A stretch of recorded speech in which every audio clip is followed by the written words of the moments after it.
À 42 ans, cet homme se remet doucement du Covid-19.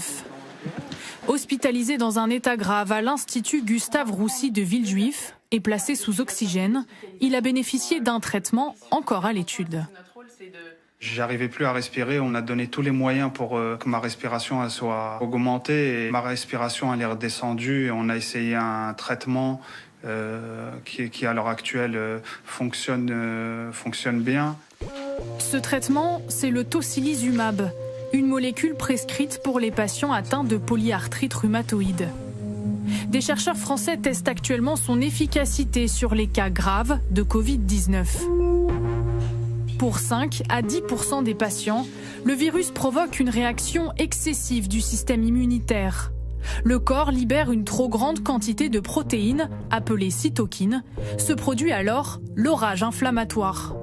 Les poumons ne sont plus oxygénés normalement et certains organes comme le cœur peuvent être sérieusement endommagés. Le traitement à l'essai bloquerait cet emballement immunitaire. Le tocilizumab est un médicament qu'on appelle une thérapie ciblée, c'est-à-dire qu'il va agir à un endroit très précis dans l'organisme en ciblant une petite molécule de communication entre les cellules de l'inflammation. En réduisant cette molécule, on diminue très rapidement l'inflammation dans le sang, mais également dans les tissus des patients. En début de semaine, les hôpitaux de Paris ont annoncé que le tocilizumab permettait de réduire la proportion de décès et de patients transférés en réanimation. Mais dans l'attente d'une validation officielle des résultats par la communauté scientifique, le ministre de la Santé s'est montré vigilant. Attention, parce que vous savez, moi je suis comme les Français. Quand on me dit qu'il y a un médicament qui fonctionne, je me dis super, on a enfin quelque chose qui marche. J'attends, j'ai déjà été plusieurs fois déçu par les études lorsqu'elles étaient complètes et sur un nombre de malades suffisant. Je prends cela comme un signe d'espoir. C'est une piste qui est une piste intéressante, sérieuse. Pour l'instant, pas suffisamment étayé encore pour pouvoir crier cocorico et considérer que nous aurions un traitement pleinement efficace. Prudence donc, car une autre molécule avait également suscité de l'espoir, l'hydroxychloroquine, dont les bénéfices ont été vantés dès la mi-mars par le professeur Didier Raoult. Mais 1 mois et demi plus tard, toujours pas d'études concluantes, voire des effets négatifs sur certains patients.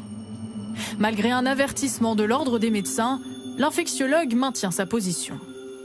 Je rapporte les données que j'ai, moi, que je transmets. Je pense la même chose, je dis la même chose depuis le départ, c'est-à-dire que les maladies infectieuses, vous savez, il faut les diagnostiquer, les isoler quand ils sont contagieux, les traiter. Je pense ça, je le pensais. Alors ça, je n'ai pas changé d'avis depuis bien longtemps. Je pense ça. Et quant au reste, si vous voulez, moi, je ne rentre pas dans l'espèce de folie terrifiante.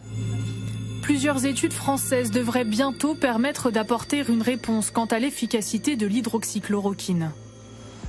Aux États-Unis, les chercheurs se penchent sur l'ivermectine, un antiparasitaire, mais surtout sur le remdesivir, un antiviral plébiscité par l'administration Trump, malgré des résultats d'études très contradictoires.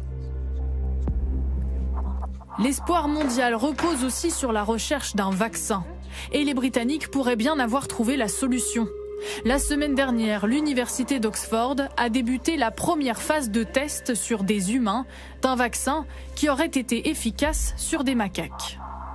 En parallèle, nous allons investir sur des moyens de production pour que, si les tests du vaccin sur les hommes s'avèrent sans danger, alors nous puissions le rendre accessible aux Britanniques dès que possible. En cas de succès, les chercheurs d'Oxford affirment que des millions de doses pourraient être disponibles dès le mois de septembre. Cela serait une première, alors qu'il faut en moyenne 18 mois pour trouver un vaccin.